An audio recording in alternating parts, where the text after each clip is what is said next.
સુરેન્દ્રનગર જિલ્લામાં Indian red cross society અને જિલ્લા માહિતી કચેરી સુરેન્દ્રનગરના સંયુક્ત ઉપક્રમે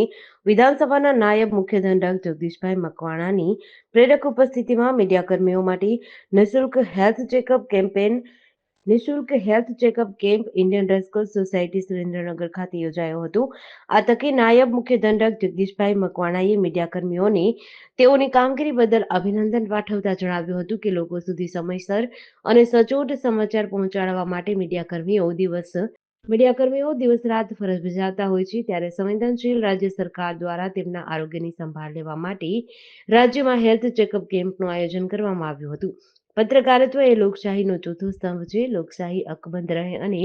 લોકોનો અવાજ સરકારની વાત લોકો સુધી પહોંચે તે માટેનું કામ પત્રકારત્વ કરે છે. આથી ચોથો સ્તંભ એકદમ સ્વસ્થ રહે તે માટે આયોજિત આ કેમ્પમાં પ્રિન્ટ અને ઇલેક્ટ્રોનિક મીડિયાના પત્રકારોએ ભાગ લીધો હતો. આ કેમ્પમાં કમ્પ્લીટ બ્લડ કાઉન્ટ અને blood group, liver function, lipid profile, kidney function test,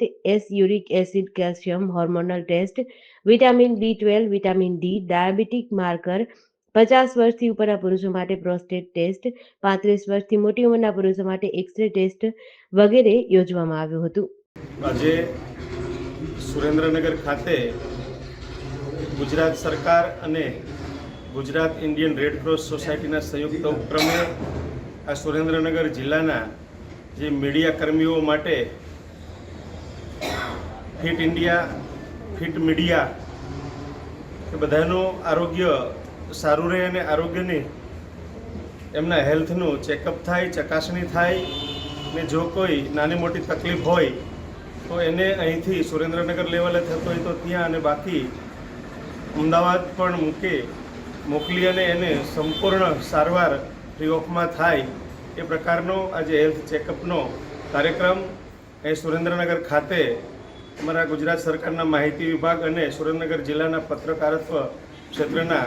લોકોના માધ્યમથી જ્યારે યોજાયું છે ત્યારે ઇન્ડિયન રેડ ક્રોસ સોસાયટીના અમારા સુરેન્દ્રનગર જિલ્લાના તમામ પદાધિકારીઓને હૃદયપૂર્વકની શુભકામનાઓ પાઠવું છું અને આ કાર્યક્રમના માધ્યમથી એક સમાજમાં જાગૃતિ આવશે, અવેરનેસ આવશે અને સમાજ જીવનને એક પ્રેરણારૂપ ઉમદા ઉદાહરણ ઇન્ડિયન રેડ ક્રોસ સોસાયટી ગુજરાતના માધ્યમથી આ સુરેન્દ્રનગર ખાતે થયું છે ત્યારે તેઓને પણ હૃદયપૂર્વકના અભિનંદન પાઠવું છું. JDC ન્યૂઝ સાથે જયેન્દ્રસિંહ ઝાલા, લખતર.